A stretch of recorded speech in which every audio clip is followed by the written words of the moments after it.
Bonjour Ophélia. Bonjour Mélanie. Comment vas-tu en ce moment ? Ça va bien. On revient de vacances, donc ça va bien, détendu. Top, c'est la rentrée. Alors, on va commencer dans le vif du sujet. Peux-tu te présenter qui tu es en quelques mots ? Moi, c'est Ophélia. Je viens de fêter mes 38 ans. Et je suis maman de 2 enfants que j'aime le plus fort du monde.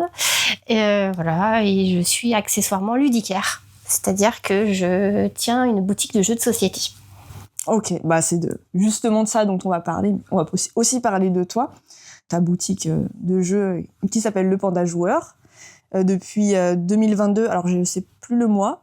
On a ouvert en octobre-novembre 2022. Ouais, donc fin 2022, ouais. Avec ton mari Nicolas. Et donc c'est une boutique, il y a aussi, vous vendez des jeux, et il y a aussi des événements, toute une vie autour de ça. Bon, on développera un peu plus tard ce que vous faites tous les deux. On va remonter un peu plus loin. Donc on va revenir d'abord à l'enfance. J'aime bien commencer avec ça dans le podcast. Une question assez globale, mais comment étais-tu enfant en termes de personnalité, ou qu'est-ce que tu aimais faire, à quoi tu aimais jouer peut-être ? Ouais. Alors moi, enfant, j'étais une enfant curieuse. Ça, ouais. Curieuse, pipelette, souvent présentée comme pipelette. J'aimais bien comprendre les choses, j'aimais bien découvrir plein de choses. J'ai grandi dans une famille où on n'avait pas forcément beaucoup accès à la culture. Okay. Une famille plutôt populaire, dirons-nous. Mais voilà, il n'y a pas du tout de négatif dans ce que je dis. Hein. Oui. Donc j'avais des parents qui travaillaient beaucoup. J'ai eu la chance d'avoir 2 grands frères exceptionnels qui ont été vraiment derrière moi et qui m'ont vraiment élevée. Et oui, on n'avait pas beaucoup. Enfin, j'avais accès à la télé beaucoup. Ouais. Mais après, c'était notre époque aussi. Hein, c'était mais par contre, pas trop à la culture que j'ai découvert un peu plus tard avec l'école. Okay. L'école m'a beaucoup ouvert l'esprit, ouvert sur plein de choses, sur d'autres mondes, sur d'autres façons dont fonctionnaient d'autres familles aussi. Enfin, pour moi, ça a été une ouverture riche, et je pense que ça m'a marqué même après pour la suite de ma vie. Voilà. Mais c'était une enfance. Je jouais beaucoup dehors. Nous, on jouait beaucoup dehors. Après, les jeux de société, j'en faisais, mais pas tant que ça. On n'en avait pas tant que ça, mais c'était une autre époque aussi. On avait beaucoup moins. Oui. Donc c'était mais je jouais beaucoup. Ok. Et donc du coup tu jouais dehors, donc parce qu'il y a plein de petits styles de jeux. Est-ce que est-ce que c'était des jeux juste où, entre guillemets, on court, etc., enfin sans matériel, on va dire, ou est-ce que vous aimez bien avoir des jeux, aujourd'hui il y a beaucoup les trottinettes, etc., le ballon, mais enfin voilà, c'était quel genre de... C'est très marrant que tu parles de la trottinette, parce que moi c'était mon rêve d'avoir une trottinette, mais à l'époque c'était pas si démocratisé ça, mais c'était mon rêve. Et on faisait beaucoup de vélo, on jouait beaucoup dehors, on faisait des espèces de jeux où on s'imaginait des vies, des choses comme ça, très imaginaires. Puis après il y avait bien évidemment on faisait aussi des jeux d'enfants, quoi, assez classiques, hein, des trucs de marelle, des machins comme ça. On jouait au bac à sable beaucoup aussi. Ok. Est-ce que tu avais un bon rapport à l'ennui ? Est-ce que tu le gérais ou t'aimais pas ça, justement ? J'avais peu de moments d'ennui parce que j'avais toujours quelque chose à faire. Et de toute façon, j'ai toujours quelque chose à faire, même maintenant.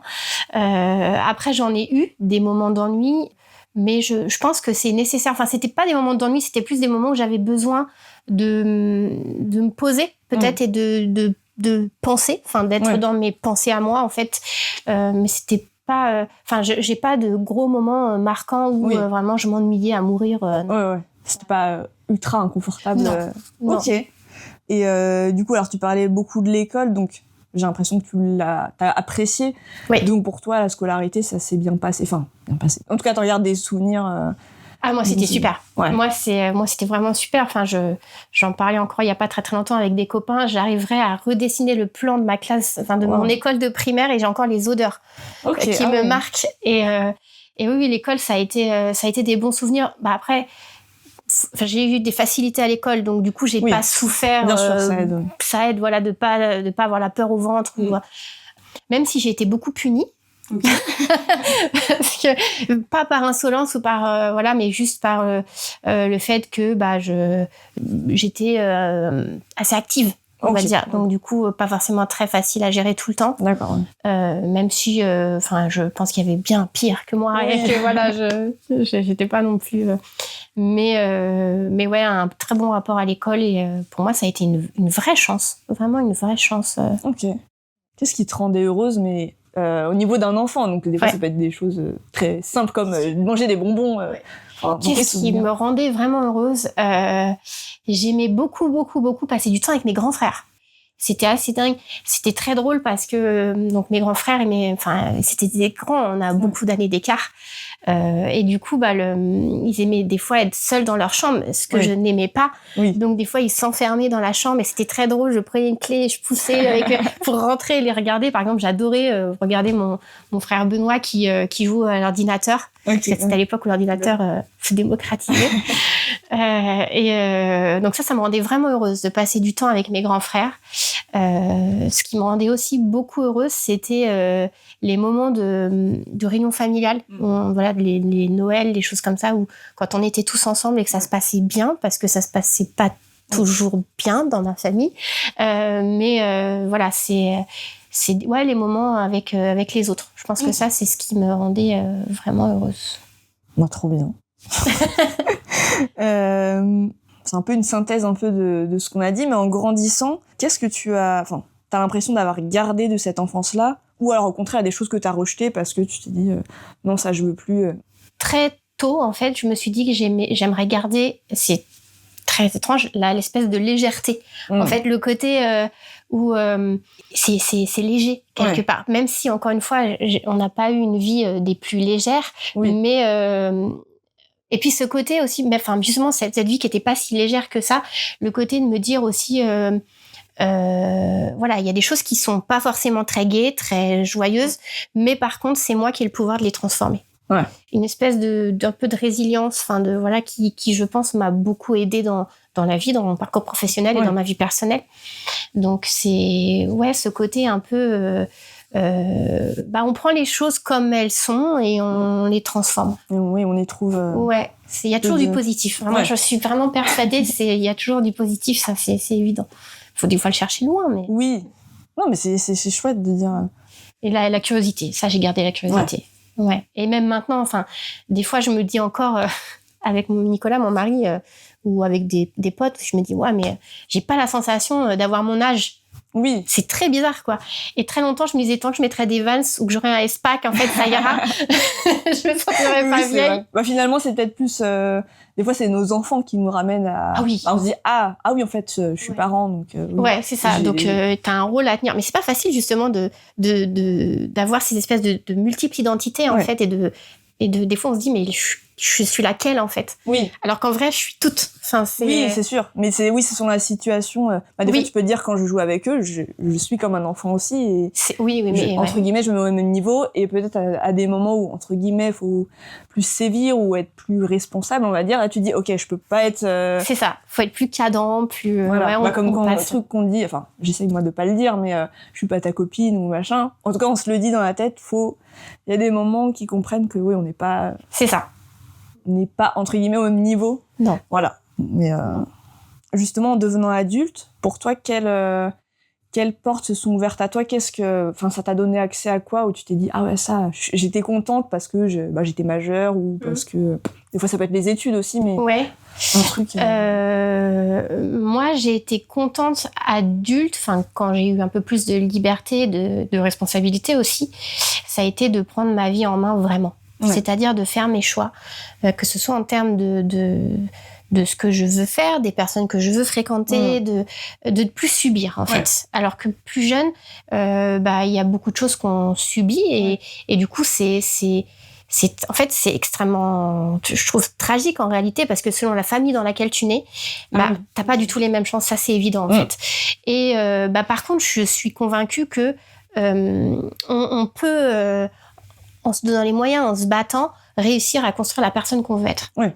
C'est pas toujours facile. Oui, selon le contexte. Mais ouais, c'est vrai que quand j'ai grandi et que j'ai pris conscience que là, c'était, je pouvais faire mes choix, c'était une grande joie et une grande liberté. En même temps, aussi un côté très... un petit peu terrifiant parce que tu dois être responsable après. Oui, c'est toi qui choisis, c'est vraiment tes choix. Oui. Ouais. Mais oui, t'avais cette joie, entre guillemets, d'avoir ce pouvoir, en tout cas, de dire, OK, là, j'ai la main. Parce que c'est vrai, oui, quand on est enfant, on subit, alors, des fois, des choses bien ou moins bien, mais oui, on suit la scolarité, même des fois, nos activités extrascolaires, souvent, c'est parce que les parents ils vont nous suggérer, tu peux faire ça, et oui. Puis ça m'a ouvert sur d'autres choses, en fait. J'avais vraiment, quand on dit la vie devant soi, c'est vraiment ça. C'était le côté, je peux faire ce que je veux, entre guillemets. Oui. Et ça, c'est confortable. Ouais, ça fait peur parce que c'est tellement plein que tu te dis, mais justement, il y a tellement de choses. Il y a tellement de choses comme tu disais, par exemple, la culture, du coup... Toi, tu t'es dit, je sais pas... qu'est-ce que ça t'a donné envie de... Moi, ça m'a donné envie d'explorer plein de trucs dans l'art, alors que j'étais pas du tout sensibilisée à ça plus jeune. Donc j'ai fait des sorties, j'ai côtoyé plein de gens, ça a été très chouette, quoi. Oui, c'est vrai. Mais c'est vrai que, par exemple, moi, j'ai repensé même par rapport à mon enfance, on aurait pu aller au musée, etc.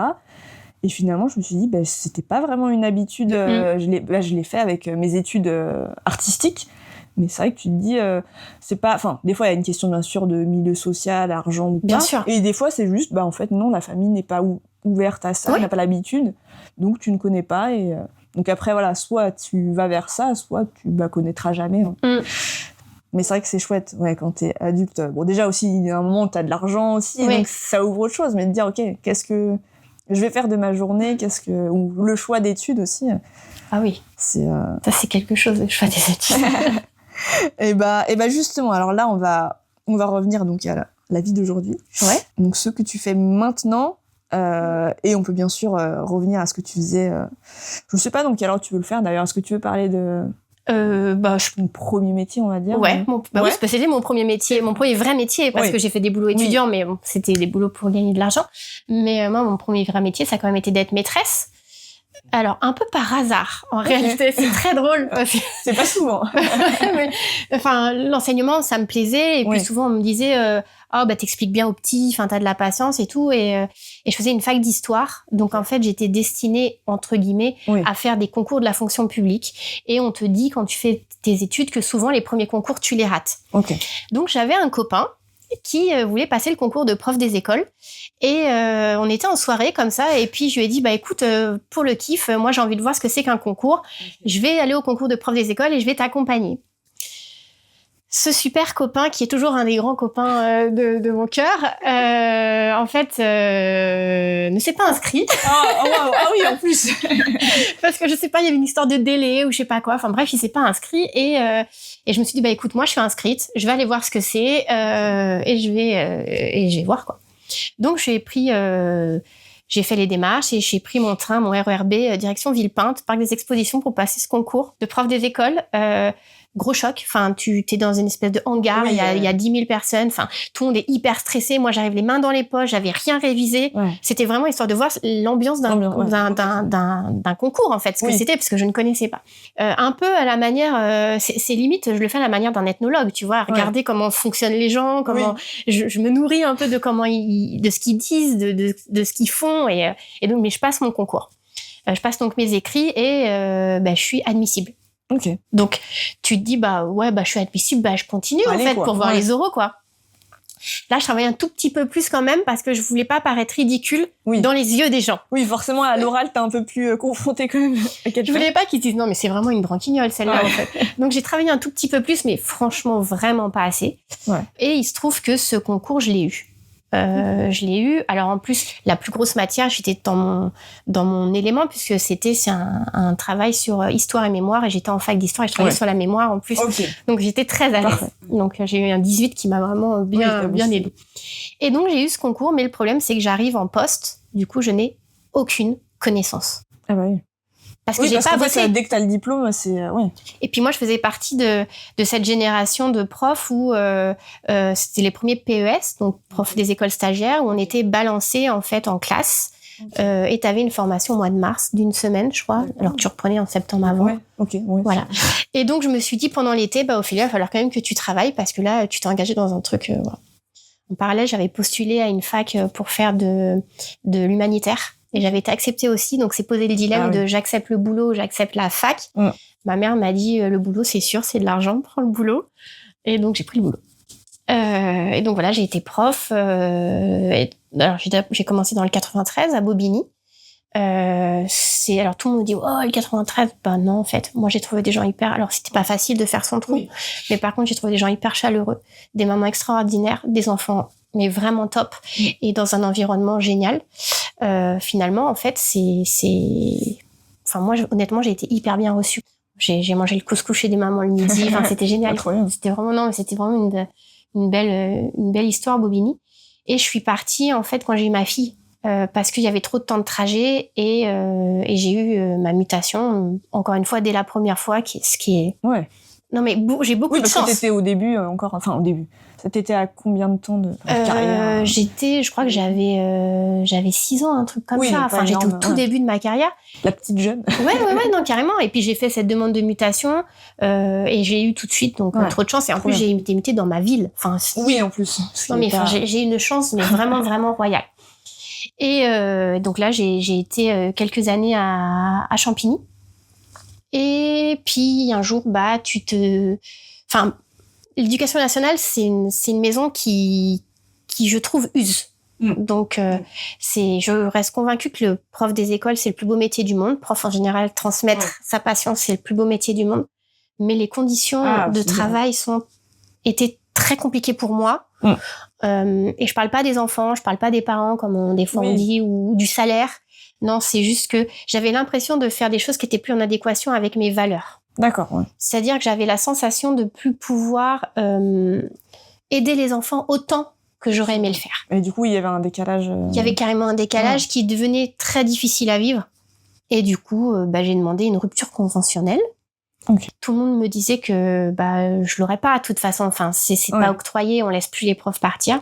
Je me suis battue, ça a été dur, ça a été très très très très dur, mais je l'ai eu. J'ai eu la chance encore une fois de l'avoir et de partir en 2022. La seule chose que j'avais demandé à l'administration, c'était de partir à la fin de l'année scolaire pour pas abandonner mes élèves et pas commencer avec des nouveaux et les abandonner dans l'année, parce que j'avais trop de respect en fait pour eux et pour mes collègues. Enfin, c'était pas possible pour moi de partir au milieu d'une année. Et j'ai ouvert cette boutique. Qui s'est ouverte en vrai, pour tout dire, un peu sur un coup de tête. Parce que avec Nicolas, notre passion, c'était dans chaque ville où on allait, sur Google, on tapait boutique de jeux et on allait dans les boutiques de jeux. Parce qu'on trouve que dans ces boutiques-là, il y avait souvent une ambiance, il y avait des rencontres qui étaient super chouettes. Et puis c'était notre passion, jeux de société. On adorait faire ça, quoi. Et en début 2022, j'ai dit à Nico, est-ce que tu crois que c'est possible ?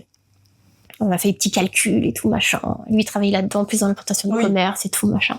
Et il me dit, ce serait possible. On perdrait en niveau de vie forcément, parce que je gagne beaucoup moins que quand j'étais maîtresse, et je gagnais déjà pas beaucoup. Oui, déjà. Mais puis du coup, j'ai dit à Nicolas, écoute, banco, on y va. Et on y était. Et tout s'est bien aligné. Une question de... Peut-être c'était le bon moment, je sais pas. Tout s'est bien aligné. Et on a ouvert cette boutique en fin d'automne 2022, quoi. Ouais. Donc déjà, ça va faire... Ça va faire 3 ans. 3 ans. Oui, ça passe. Mais non, mais c'est trop chouette. Moi, après, j'ai suivi, sans rentrer dans les détails de notre vie privée, mais bon, je vous connaissais déjà. Et du coup, de suivre ça, je me suis dit, mais c'est génial. En plus, c'était un peu... nous, c'était la période... avec ma famille, où on commençait à bien aimer les jeux de société. Et on s'est dit, mais c'est trop chouette. Même si on le vit pas nous, on se dit, c'est trop bien. C'est des choses où tu dis, t'oses pas le faire. On y a jamais pensé. Par contre, c'était pas une envie, mais de lancer... j'étais quand même indépendante, mais de lancer son petit business comme ça, puis des fois, t'as le truc du local. Ça paraît toujours gros, tu sais, quand tu mets pas les pieds dedans. Et de dire, en plus, on sait qu'ils aiment bien ça. Je me rappelle... il y a très longtemps, avoir joué au loup-garou avec vous, et tu dis, c'est trop chouette de suivre de loin des aventures comme ça. Non, mais c'est vrai, et justement, à l'inverse de vous, donc on aimait bien les jeux de société. pas autant que vous, mais par contre, les boutiques de jeux de société, c'était pas... nous, on est habitués au commerce, les grandes enseignes, là, on trouve un peu de tout, des livres et des jeux de société. Et c'est vrai que ça nous a permis aussi de découvrir ce monde et ce type de commerce. Justement, on va un peu rentrer dans le détail, mais du coup, vous, votre public, quel public vous avez dans votre boutique Alors, nous, là où on est basé à Champigny, on a voulu en fait avoir une boutique vraiment pour tout type de joueurs. Ouais. Et quand on dit tout type de joueurs, on va avoir un petit peu de jouets pour les tout petits bébés qui jouent pas encore aux jeux de société, mais qui vont y aller. Et aussi pour les plus grands. C'est une question qu'on nous pose beaucoup quand les gens qui ne connaissent pas passent la porte, genre mais c'est pour les enfants ou pour les adultes? Et on leur dit mais en fait c'est pour tout le monde. C'est pas une question d'enfants ou d'adultes, tout le monde joue en fait. Oui. Et tout le monde aime jouer en réalité. C'est juste que les gens qui vous disent j'aime pas jouer, c'est qu'on leur a pas mis le bon jeu au bon moment dans les mains. Mais c'est comme les livres. Oui, il y a beaucoup de parallèles avec le livre. Moi, je suis vraiment une fervente croyante dans l'idée que oui, le jeu est un objet culturel. Voilà, pour moi, c'est une vraie bataille à mener. Et donc oui, le jeu, c'est pour tout le monde. Donc à Champigny, on a une boutique qu'on a voulu faire lumineuse, ouverte et où tout le monde se sente bien.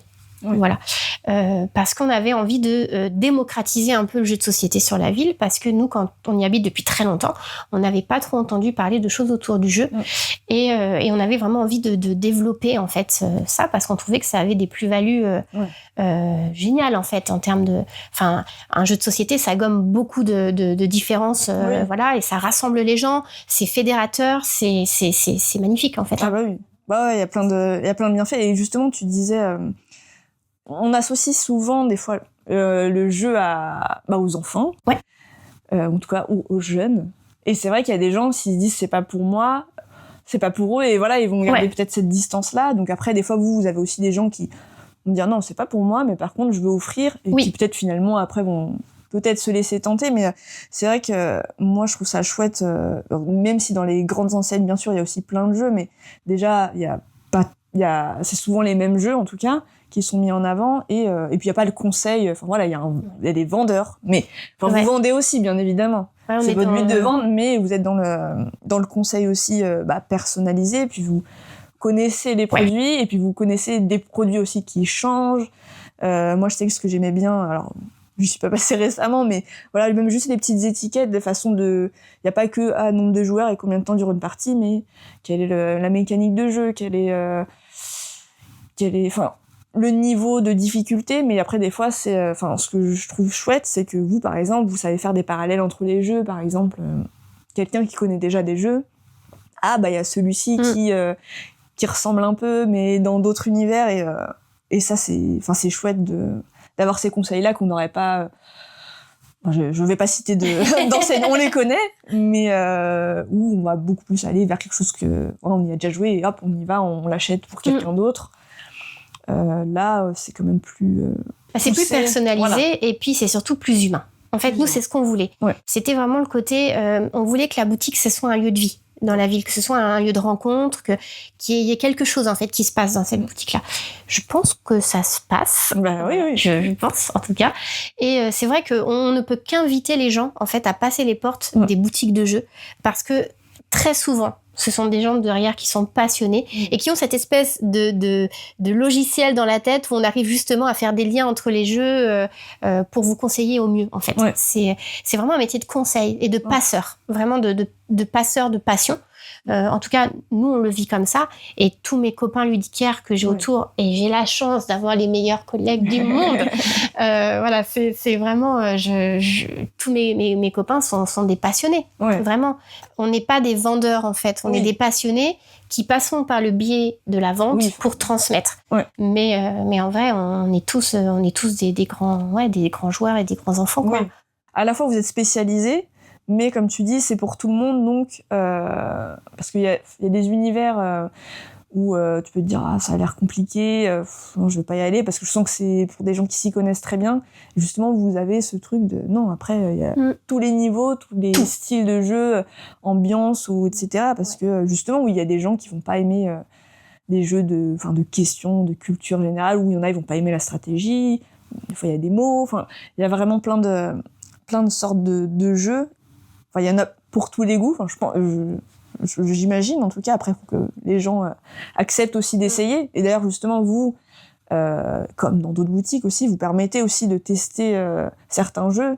Et ça, c'est chouette parce que c'est vrai que bon, c'est le cas de plein de produits, mais de pouvoir essayer, parce que c'est vrai qu'un jeu qu'on n'aime pas ou juste lire la boîte, bon, ça dit pas grand-chose. Et de pouvoir vraiment tester et dire ok non si vraiment je suis à l'aise avec ça, parce que des fois il y a des règles aussi qui sont peut-être plus compliquées à assimiler, et finalement vous aussi des fois vous arrivez à synthétiser et dire non mais on va essayer tac tac, et en fait c'est top quoi. Et même donc vous faites sur place, et des fois vous faites aussi des soirées ou des événements, et c'est quand même vraiment pas très cher, et ça permet de tester tout dépend les types de jeux qu'on choisit, il y en a qui sont plus longs, mais au moins 2 jeux, 3, voire plus, tout dépend, en plus d'échanger avec d'autres personnes. Et ça, je trouve ça chouette. Parfois, oui, la démarche d'acheter, on a un peu peur, comme un livre, mais en plus, les jeux, ça peut être plus cher quand même. Bien sûr. Ça peut aller vite. Donc, au moins pour soi ou même pour offrir, on dit, ok, je préfère être sûr, parce que on sait que ça peut prendre vite la poussière après, parce qu'en fait, on n'aime pas le jeu, ou parce qu'on trouve pas forcément aussi des gens avec qui jouer aussi, c'est ça, parce que on aime des jeux, mais en fait si autour de soi on a personne qui aime ce type de jeu, ça on l'a beaucoup à la boutique. Des gens qui sont plutôt des gros joueurs, qui aiment les gros jeux, des longues parties, et qui des fois viennent en boutique et qui m'achètent un petit jeu, un petit jeu type même un Skyjo, ou qui est un jeu très simple d'accès. Et souvent ils me disent, ils ont ce besoin de un peu dire non mais j'ai personne pour qui joue à mes gros jeux, donc je préfère jouer à ça. Oui. Voilà. Et je lui dis mais c'est bien, parce que du coup en fait il y a un parcours de joueur. Mais comme il y a un parcours de lecteur, si au CP tu commences à lire et on te met un Jules Verne dans les mains ou un truc comme ça, ou un Zola, tu te dis voilà. Là c'est pareil, les jeux, faut commencer petit pour après aller de plus en plus plus grand, ou pas d'ailleurs, si on n'a pas envie, il y a pas de problème. Mais c'est vrai que c'est assez rigolo. Nous, on a accompagné des gens qui commençaient dans le jeu il y a 3 ans et qui maintenant vont sur des gros jeux. Donc, c'est intéressant aussi de voir qu'ils ont découvert plein de choses et qu'ils se cherchent en tant que joueurs. Et c'est hyper cool, quoi. C'est cool. Mais c'est vrai que oui, des fois, il y a des côtés intimidants. On dit, oh là là, 1 heure de jeu, j'ai l'impression qu'il y a des cartes de partout. Et même moi, j'en suis encore... avec nos amis qui des fois ont d'autres jeux plus compliqués, on dit non mais plus simple, alors qu'en fait ça se trouve ça va en le faisant. C'est ça. Donc c'est vrai que pouvoir tester des fois, on dit ok, ça va.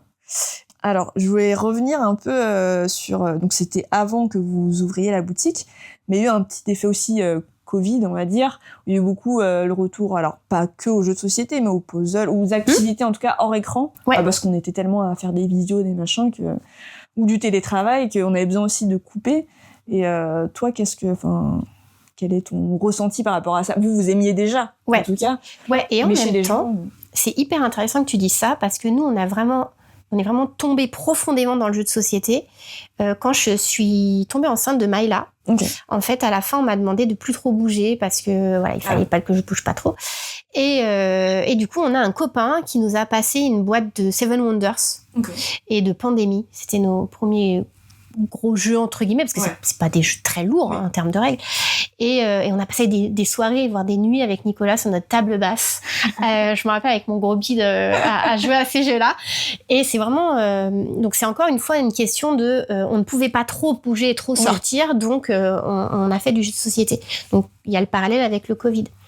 Après le Covid, je pense qu'en effet on dit que ça a fait du bien à l'industrie du jeu. Alors oui et non. Déjà parce que j'ai une citation d'un copain qui s'appelle Georges, qui est ludicaire à Champéry, qui un jour avait dit lors d'une interview que le Covid avait fait du bien aux jeux de société, mais que c'était surtout le jeu de société qui a fait du bien au Covid. Et je trouve que c'est vachement beau et vachement vrai, en fait, de voir les choses dans l'autre sens. Et cette citation, je la trouve géniale. Mais ce mec est génial déjà. mais c'est vrai que on a eu ce besoin de se poser hors écran, mais je pense aussi de recréer du lien avec des gens. Oui. Donc, même le puzzle, tu parlais du puzzle, il y a beaucoup de gens qui le font à plusieurs. Oui. Parce qu'ils aiment ça, ça permet de se poser, de discuter, de choses. Donc oui, il y a eu cet effort, cette espèce d'explosion, ce besoin en tout cas de jeux de société pendant le Covid. Après, le problème aussi, c'est que du coup, l'industrie, il y a beaucoup de jeux maintenant qui sortent. Beaucoup trop, je pense, avec mon tout petit avis de ludicaire. Il y a plus de 1000 jeux qui sortent par an. Écologiquement, ça me paraît assez déraisonnable.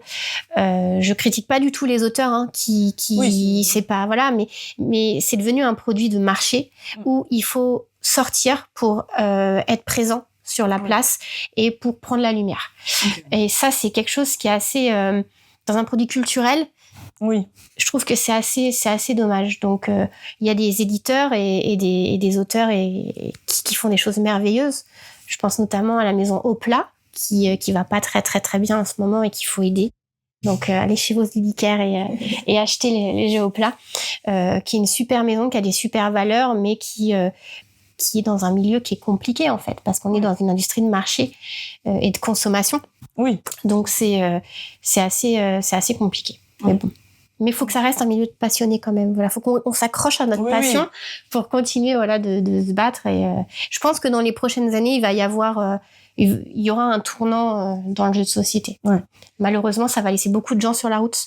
Il y a beaucoup de boutiques qui ferment, beaucoup d'éditeurs qui arrêtent de produire parce que ça devient trop contraignant financièrement en fait. Oui, c'est vrai que quand après c'est valable dans d'autres milieux aussi, quand t'as des grosses machines, des gros éditeurs qui arrivent à produire beaucoup, quand t'es un peu plus indépendant, un peu plus c'est sûr c'est plus difficile. Puis toi ton but déjà c'est dur de développer un jeu avec les auteurs puis qui n'en vivent pas forcément. Voilà, c'est compliqué, donc c'est dommage, mais bon, oui, on espère que... c'est aussi, justement, grâce aux boutiques, le fait de mettre en avant d'autres petits jeux, et justement, je vais revenir, j'avais vu des commentaires sur un site, et il y a quelqu'un qui disait « Un gros coup de cœur pour cette boutique, nous sommes de gros joueurs, et nous avons découvert plein de pépites qui nous étaient encore inconnues.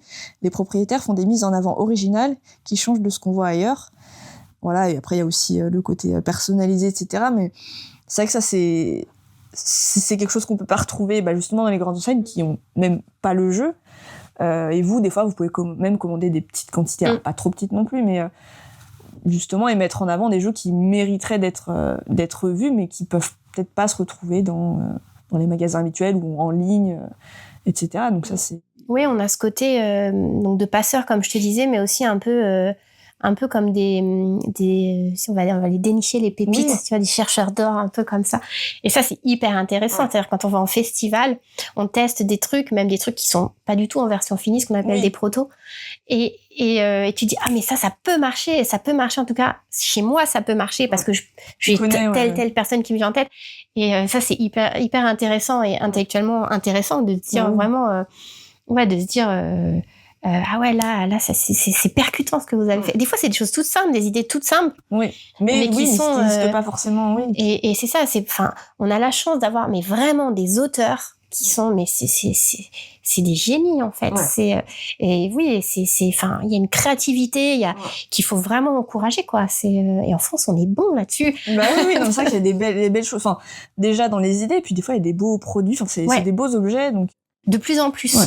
Ça, c'est vraiment quelque chose qui se développe de plus en plus. C'est vraiment le côté, ça, c'est les éditeurs, du coup, qui travaillent avec les auteurs et les illustrateurs à faire vraiment des beaux objets.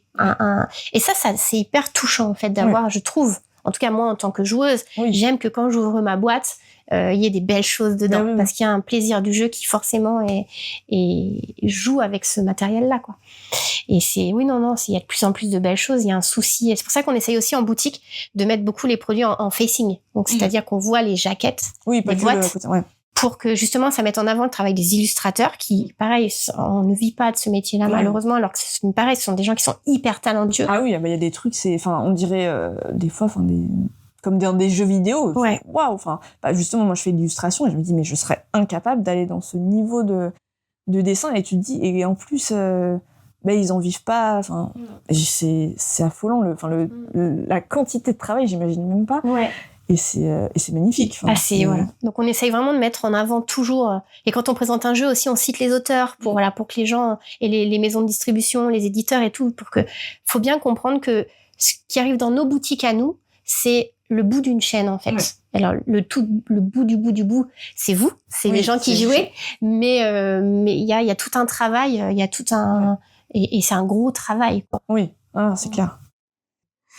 Pour recréer un peu du lien avec ton métier précédent, donc avec les jeux, il y a ce côté aussi éducatif. Enfin, il y a certains jeux en tout cas qui ont cette portée-là. Enfin, on parle de ludopédagogie. Toi, qu'est-ce que t'en penses? Alors que ce soit même sur les enfants ou sur les plus grands enfants, parce que voilà, enfin c'est pas, il y a rien de mal au loisir et tout, mais c'est pas que du jeu, c'est pas juste mumuse. Il y a quand même des bienfaits et on peut. Mais en fait, moi, c'est évident. C'est vraiment un truc où en fait. Jouer à un jeu de société, c'est un engagement intellectuel déjà. C'est pas juste je me pose devant la télé, je regarde un film et je critique pas les films. Je trouve c'est très intéressant, mais je trouve qu'il y a un peu plus d'implication quand on joue à un jeu, ne serait-ce que d'aller en boutique, d'ouvrir la boîte, de lire les règles et de se mettre dans une partie. Il y a plus d'implication déjà. Après. Je trouve que donc déjà t'as le fait de monopoliser, enfin d'utiliser en tout cas ton cerveau. C'est forcément éducatif. Enfin, c'est forcément, ça va forcément te faire développer des choses automatiquement. Après, je pense que dans le milieu éducatif, c'est très bien de se servir du jeu, parce qu'il y a plein de jeux qui peuvent être faits pour jouer, mais qu'on peut détourner pour travailler des compétences. Et ça, c'est hyper intéressant. Et c'est souvent beaucoup plus riche que les jeux dits pédagogiques, qui sont faits juste pour apprendre. Et du coup, souvent, le système de jeu derrière, il est pas ouf. Il est pas ouf. On va être sur un jeu de loi, un truc un peu classique. Enfin, où très honnêtement, tout le monde va s'ennuyer au bout d'un moment. Donc non, c'est bien d'utiliser des vrais jeux qui sont faits par des vrais auteurs suivant la compétence qu'on veut travailler. Après, je dis toujours, un moment de jeu, c'est un moment de jeu. Parce qu'on a plein de parents qui veulent rentrer en boutique et qui disent ouais, je veux un truc intelligent. Oh wow, ok. C'est assez voilà. Et c'est vrai que même un jeu qui va vous paraître pas forcément intelligent entre guillemets, en fait ça va développer plein de choses. Ça va développer la concentration, la mémorisation, souvent l'attention, le rapport à l'autre. Voilà, c'est des choses qui sont quand même essentielles dans nos sociétés, je pense. Donc tout ce qui est la ludopédagogie, je crois que c'est essentiel, hein, et que de toute façon les enfants apprennent en jouant depuis tout petit. C'est la manière, c'est en jouant qu'on apprend. Et donc bien évidemment en tant qu'adulte on peut encore apprendre en jouant. Et je pense notamment même à des personnes qui sont soit en situation de handicap ou des personnes qui vont avoir des troubles ou des choses comme ça. Souvent, c'est vrai que par le jeu, en tout cas nous, on rencontre des professionnels à la boutique qui, par le jeu, arrivent à lever des difficultés. Ou il y a pas très longtemps, j'ai eu un monsieur très touchant. Sa maman avait Alzheimer et du coup, il cherchait des jeux pour travailler sa mémoire. Donc, on avait travaillé ensemble à trouver des jeux qui étaient pas trop petits pour les visuels, comme elle était assez âgée et tout. Et je trouvais ça hyper touchant de vouloir prendre soin des autres par le jeu, en fait. Et du coup, tout le monde se fait plaisir. Donc ça, c'est chouette. C'est trop bien. C'est magnifique. Mais du coup, on peut dire que tu as un métier passion, parce que tu dis, voilà, tu roules pas sur l'or non plus. Qu'est-ce qui te passionne le plus dans ton métier, dans ce milieu, malgré les difficultés? Puis il y a aussi, mine de rien, tu tiens un commerce quand même, donc il y a toute une partie logistique, administrative, etc. Mais qu'est-ce qui, entre guillemets, tu dis ça vaut la peine, voilà, parce que il y a. C'est quand même plus que ça vaut la peine. C'est très chouette. Hein. Oui. Mais voilà, qu'est-ce qui te fait, entre guillemets, oublier parfois ou rendre la tâche un peu moins difficile? Alors, les gens. C'est très paradoxal parce que une journée peut être aussi pourrie par des gens très désagréables que tu rencontreras, mais il y en a assez peu en réalité autour de nous, parce que je pense que ce milieu est un milieu plaisir. Donc du coup, tu rentres pas dans une boutique de jeux comme tu vas rentrer chez ton assureur, je pense. Voilà, c'est forcément t'es un peu plus enjoué. Donc oui, les gens, ça m'aide beaucoup. En fait, après, je pense que c'est aussi un métier que je fais aussi pour ça. C'est ce qui me plaît, le côté lien et le côté transmission que j'avais déjà avant en fait dans mon ancien métier, mais oui, le côté lien avec les gens, échanger. Des fois, j'ai beaucoup de gens qui me racontent leur vie en fait, et ouais, ce côté un peu moment d'échange, quoi, moment de vie. Ça, j'ai besoin de ça, et je pense que dans tous mes métiers que je ferais, j'aurais besoin de ça. Et ce côté aussi des gens, je le retrouve avec mes copains des boutiques. Oui. Ça me tient beaucoup. J'ai vraiment eu la chance d'avoir rencontré des gens en or. Ouais. Puis on a créé un petit groupe où vraiment quand on a des difficultés, on se les dit, on rigole beaucoup. Enfin, ça permet de beaucoup dédramatiser. Moi, je suis pas seule dans ma boutique. J'ai jamais le sentiment d'être seule dans ma boutique.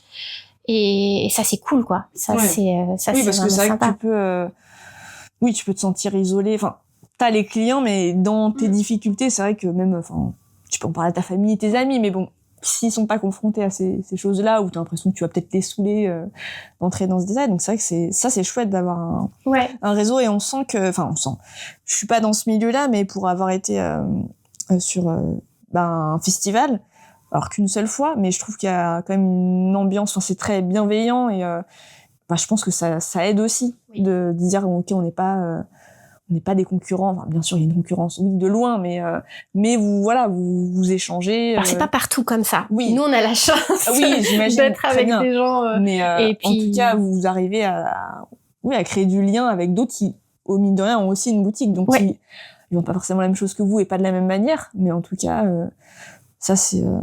Et puis puis c'est vraiment, c'est des gens de notre, ce qu'on pourrait appeler zone de chalandise en commerce. Donc, c'est des gens, on aurait pu se voir comme concurrents. Mais encore une fois, nous, on n'est pas venus du tout avec cet esprit-là. Déjà, moi, je suis pas une commerciale. Moi, je suis une passionnée à la base. Et la façon de vivre de ma passion, c'était de créer cette boutique. Mais j'ai pas créé ma boutique parce que j'avais la fibre commerciale. Et je pense que je l'ai pas. Mais après, je pense que il doit y en avoir, mais non, se lancer là-dedans, c'est pas quand même la meilleure choix, je pense, de commerce. Non, pour être riche, je peux pas faire ça. Non. On en rigole souvent avec les copains, on dit c'est les métiers passion. Quand c'est dur, on dit non, mais c'est un métier passion, faut tenir. On aime, on est là. On s'amuse, c'est des jeux. Non, c'est vrai. Et d'ailleurs, alors, petite question un peu à part. Vous aimez toujours jouer? Il y a pas un moment où, entre guillemets, ça vous dégoûte, mais vous dites, c'est le travail. Comment vous vivez? Quel est ce rapport aux jeux de société, à la maison? Ouais, ça, c'est le côté le plus... on a l'impression qu'on joue un peu moins qu'avant, ou alors, on joue différemment. Oui, pas de la même... C'est ça, on joue plus de la même manière. Avant, quand on jouait. En fait, c'était très libre. On se faisait plaisir. Maintenant, quand je joue, j'ai cette espèce de réflexe un peu de professionnel de dire... Ah non, mais ça, c'est pas bon, ça va pas dans ma boutique. Alors qu'en fait, je suis juste avec des copains en train de jouer à un jeu, en fait, qu'on m'a présenté. Je suis pas là en train de et en fait, j'ai l'impression de juger un petit peu tout le temps les jeux avec mon œil maintenant de ludicaire. Donc ça, c'est le côté moins agréable. C'est un peu, c'est pas très, très agréable. Mais oui, par contre, non, on aime toujours jouer. Ça, c'est évident. Je pense que le jour où on n'aimerait plus jouer. Oui, c'est plus dur de vendre quelque chose. Mais bon, j'imagine que des fois, ça peut arriver de dire, ça va, j'ai assez vu, comme dans d'autres métiers, mais si je prends mon cas, je suis illustratrice, il y a peut-être des moments où non, j'ai pas envie de dessiner parce que du coup ça me fait plaisir, mais j'ai l'impression de travailler un peu parce que forcément c'est sûr que après de toute façon quand on est indépendant, en tout cas dans ce type de métier, la frontière de toute façon vie privée vie pro, ça se mélange, c'est comme ça, mais c'est ça, mais des fois on peut avoir peur justement métier passion, et que la passion s'éteigne à cause du métier. On me l'a dit. J'avais discuté avec un collègue dans l'éducation nationale qui était passionné de boxe. Et je lui ai dit, mais pourquoi toi tu ferais pas un métier dans la boxe? En fait, il m'a dit, mais moi j'ai peur que ça soit plus ma passion et d'en être dégoûtée. Ça gâche, Et donc c'est un des dangers.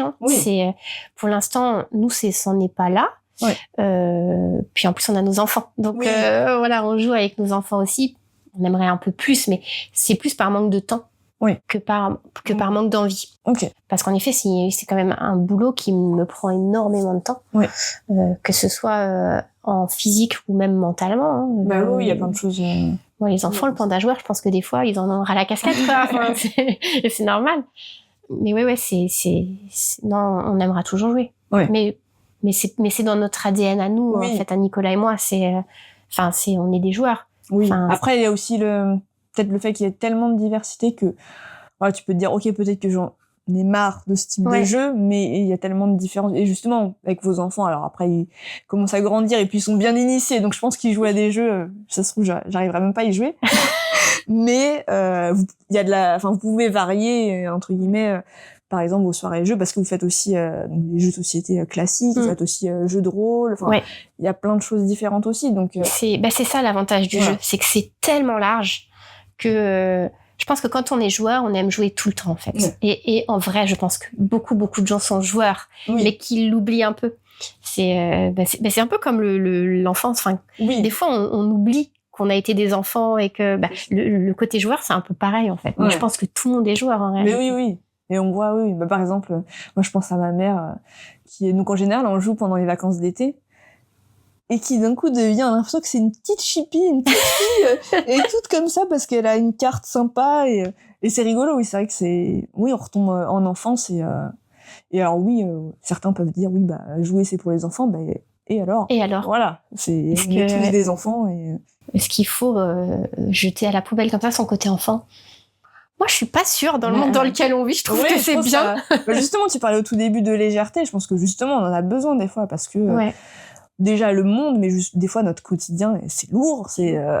Donc même si c'est une petite partie de 15 minutes, 20 minutes ou avec d'autres gens, c'est chouette. Et puis il y a ce truc aussi de transmettre aussi. C'est pas que jouer, c'est que des fois t'es content. Enfin, on a des amis qui viennent souvent chez vous, qui sont contents. On les retrouve et il y a ça ou soit des nouveaux jeux ou des jeux auxquels on n'a pas joué. Et il y a cette joie aussi de partager ça ou même nous des fois avec nos familles. Qui vont pas forcément tester ce type de jeu. Mais si, écoute les règles, je vais te répéter. C'est bien, tu vas voir. Tu verras. Écoute-moi. Donc, c'est sympa. Il y a ce côté, tu disais, partage, rassembler les gens, des générations, et puis même des fois, en fait, quand t'es dans le jeu, tu te concentres sur le jeu. Donc même si, je sais pas, pour X ou Y raison, on est brouillé ou quoi que ce soit, ou on vient de se fâcher juste avant, ou même avec les enfants, là, ça pose, non, là, c'est juste ça le jeu, c'est dans ce petit univers, et entre guillemets, c'est tout simple, on met sur pause le reste. C'est ça. Ça fait du bien, ça. Et ça fait du bien. Après, on revient à nos soucis, etc. mais c'est chouette, ça fait du bien. Alors, justement, on va revenir un peu, on revient à l'enfance, mais en fait, on parle d'aujourd'hui, Tu vas voir. Donc, c'est des petites questions, une petite série de questions. Alors, dans quelle situation t'es-tu déjà sentie, ou te sens-tu souvent, comme une gamine? Ouais. Mais c'est pas compliqué, en fait. Oui. Non, mais parce que je vis dans un milieu cool. C'est génial, le milieu du jeu, mais typiquement, quand on va en festival, surtout sur le festival de Vichy, qui se tient là, début septembre, mi-septembre, je suis hyper excitée. Ouais. Je suis un peu comme les enfants, tu sais, genre limite à compter les dodos, quoi. Oui. Parce que déjà, ça va me permettre de partir avec Nicolas, donc à 2 déjà. Donc ça, c'est cool de mettre un peu de côté notre vie de parents et de partager, de se retrouver dans cette passion-là, et ça, c'est chouette.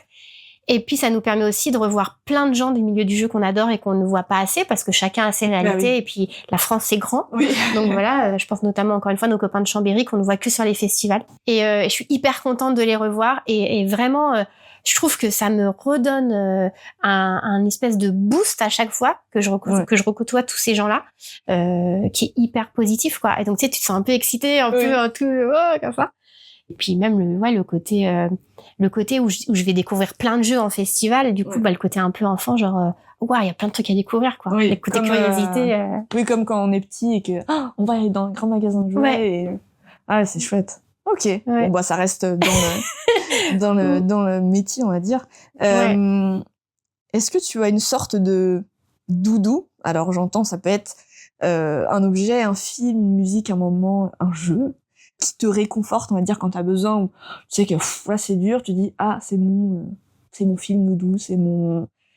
Est-ce que t'as. Le chocolat, ça compte? Ça compte. Ça peut être la nourriture souvent.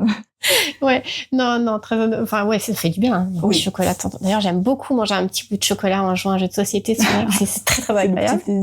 Et ça salit pas les doigts, et ça salit pas le plateau, c'est super. Non, moi, je suis très musique. Ok. Il y a les musiques.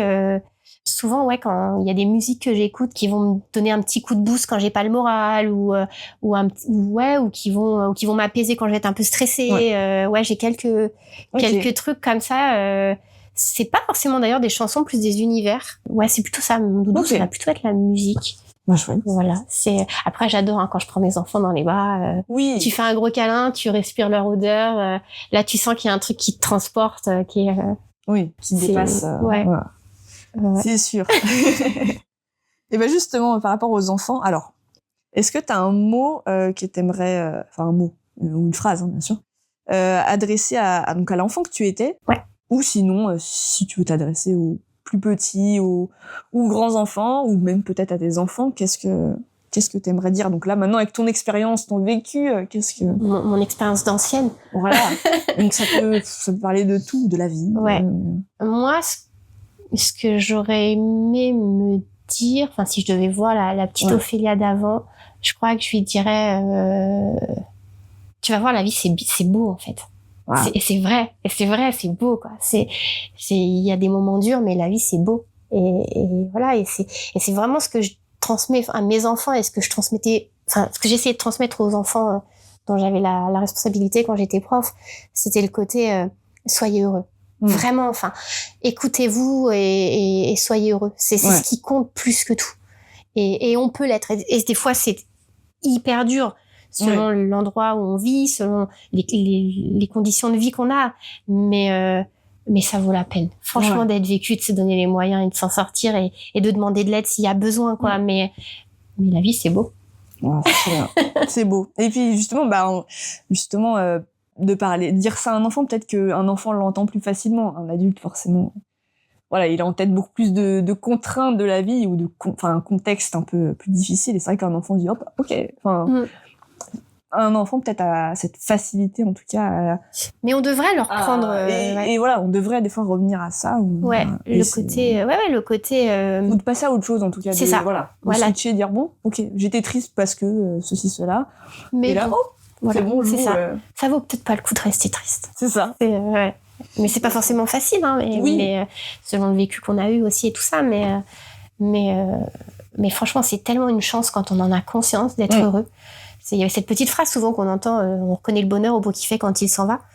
Je trouve que d'avoir le sentiment d'être heureux, alors pas forcément de manière diffuse tout le temps, machin, mais un sentiment où tu dis là je suis heureuse, là je suis heureux, c'est génial en fait. C'est vraiment une richesse, quoi. Je veux juste que moi, mes enfants, ce soit ce qu'ils se disent un maximum de temps, maintenant et plus tard.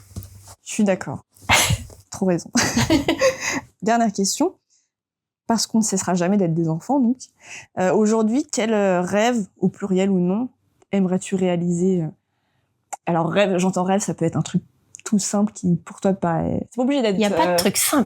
En tout cas, c'est pas obligé d'être grandiose, parce que des fois, le rêve peut intimider les gens et se dire c'est obligé d'être un truc incroyable, inatteignable, mais... Moi, j'aimerais... Mon plus grand rêve, mais c'est dur, ce serait d'avoir plus de temps. Vraiment. C'est d'avoir plus de temps pour faire plein de trucs, en fait. Parce que j'ai plein de trucs que j'ai envie de plein de choses, de passer plus de temps avec les gens qui me tiennent à cœur j'aimerais avoir plus de temps. Après, c'est un rêve. C'est pas forcément réalisable. C'est dur de... Mais après, voilà, c'est vrai que, j'ai fait plein de choses dernièrement. Je pensais pas pouvoir être capable de les faire, mais ça, c'est des choses qui vont paraître toutes bêtes, mais je fais du canyoning, moi, qui ai peur de l'eau et du vide. Voilà, j'ai plein de trucs comme ça qui m'ont amené à me dépasser, en fait. Et tu prends conscience que des fois, juste des petites marches comme ça, pour toi, c'est un pas de géant, et c'est vachement cool, quoi. Ouais, c'est que des fois, plus t'en fais, plus tu fais même si c'est des petites choses, selon toi ou selon les autres, peu importe, tu dis, ça t'ouvre à d'autres choses, pourquoi pas la prochaine fois, t'envisageras d'autres... tu vois, là, je parle de parapente. Mais donc voilà, moi qui étais vraiment une phobique du vide, il y a peut-être quelques années, quoi. Donc et là ça me tente, le parapente. Trop bien. C'est chouette. Comme les enfants, on va pas dire qu'ils ont jamais peur, mais ils se posent un peu moins de questions. Ça, je trouve ça beau. En tout cas, les tout petits. Après, plus ça grandit, plus ils réfléchissent, mais des fois, ça fait peur parce qu'ils se mettent en danger. Mais il y a moins nous, on dit mais je sais pas, peut-être que je vais rater, peut-être que je vais pas bien le faire. Le regard des autres, et tout, c'est dur. Hein. Alors que des fois, en fond, c'est bon, allez, on y va, quoi. Donc, c'est bien de garder ça. Je pense qu'ils ont beaucoup à nous apprendre. Vraiment, ça, je m'en suis rendu compte quand j'ai eu ma première fille et avec mon fils aussi sur d'autres aspects. En fait, les enfants te rendent meilleur. Parce qu'en fait, ils vont, sans le vouloir, mettre le doigt sur des choses qui, chez toi, sont assez, pas problématiques, mais qui pourraient poser problème ou poser question même. Et en fait, ça te permet, toi, d'être meilleur. Enfin, je trouve. Oui. Et souvent, d'ailleurs, on dit que nous, on élève nos enfants. Oui. Mais en fait, je trouve qu'ils nous élèvent aussi en termes de on va peut-être avoir un peu plus de patience ou prendre plus de recul. Enfin, moi, je suis persuadée que mes enfants m'ont rendu meilleur, même si des fois, j'ai juste envie de m'enfermer dans la chambre et de me dire non, je veux plus les entendre, je veux plus les voir, et parce qu'ils me sortent par les yeux. Mais sur le global, je trouve que les enfants nous élèvent vraiment. On a vraiment beaucoup de choses complètement. à apprendre d'eux. Bah oui, on voit les choses différemment. Ou même sur, j'aime bien ma fille, des fois, elle dit beaucoup mais c'est pas grave. C'est vrai. La notion de c'est pas grave, elle se dit bon, oui, quand même, fais attention. Ouais. Mais c'est vrai, en fait, on dit oui. En fait, c'est bon, c'est pas grave. On le voit des fois quand on se dit non, mais je peux pas m'énerver pour tout. Donc, bon, allez, ça, on va être plus cool. Et c'est vrai que, tu prends le recul, tu te dis oui, finalement, sur toute la vie, sur ce qui se passe, ou d'autres événements dans notre propre vie, tu dis bon, oui, allez. C'est pas grave. C'est pas si grave quand même. Donc, c'est chouette. Ok. Et alors, dernier point, un peu pour finir, un petit point actu promo, on va dire. Est-ce que, vous avez des choses actualités récentes à venir pour la boutique, ou des envies? Nous, on continue notre petite vie de boutique assez classique, comme on l'a fait depuis 3 ans. Donc, toujours à dénicher des jeux intéressants, mettre en avant les talents des auteurs, des illustrateurs, des éditeurs. Transmettre beaucoup, vraiment, toujours échanger avec les gens. Ça, c'est vraiment notre truc numéro 1. Et puis, on continue nos soirées, on continue nos événements, on continue on est toujours là. Je sais pas pour combien de temps. Oui, oui, c'est vrai que c'est déjà un gros challenge en soi de poursuivre. Donc, oui. Mais c'est ce qu'on peut vous souhaiter, que ça continue. En tout cas comme ça, ou que ça aille encore mieux, que ça aille mieux. Ah si. Un peu flou, mais voilà, c'est sûr d'avoir peut-être des fois une situation. Alors je sais pas à quel point on peut avoir une situation confortable quand on est en commerce comme ça, et ce type de commerce, mais en tout cas, on peut toujours espérer que ce soit plus oui, après stable. Bon, je sais pas, mais c'est confortable, voilà. Oui. Le contexte économique est pas top en ce moment. Donc il y a pas que ça dépend pas que de vous, c'est sûr. C'est pas, mais après très honnêtement, c'est toujours un côté, est-ce qu'on a la vie qu'on aimerait avoir avec son salaire, en fait. Oui. Nous, franchement, on n'est pas des gens trop dépensiers, on est bien. Vous êtes bien. Ouais. Déjà, pourvu que ça dure comme ça, et puis on vous souhaite le meilleur. Après, là, il y aura la fin d'année, donc il y aura les fêtes, tout ça. Donc. Ouais, faut passer chez les petits commerces. Ça, c'est le truc qu'on veut passer. C'est vraiment acheter dans un petit commerce, c'est vraiment un acte engagé. Ça, c'est vraiment le truc que nous, on met vraiment en avant, parce que c'est les consommateurs, en fait, qui vont dessiner la ville. Parce que si on va plus dans les petits commerces, on n'aura que des villes dortoirs, et il y aura que des trucs qui vont être plus froids, dans des grandes surfaces, des choses comme ça. Ouais. Donc, quand on achète chez un commerce de quartier, et c'est pas forcément beaucoup plus cher. Non. Des fois un petit peu plus, forcément, puisqu'il y a des frais qui sont, quand dans une petite boutique, on achète en plus petite quantité que dans une grande surface. Donc, on va peut-être avoir 1 euro, 2 euros de plus, mais voilà, si vous avez les moyens de le faire, faites-le, quoi. Oui. C'est vraiment soutenir, c'est un acte engagé, c'est un acte citoyen. Ouais. Et très bien. On va rester là-dessus. Et merci. Merci beaucoup à toi. C'était hyper enrichissant. Et puis. C'est gentil, à merci. Bientôt. À bientôt. C'était très agréable. Merci.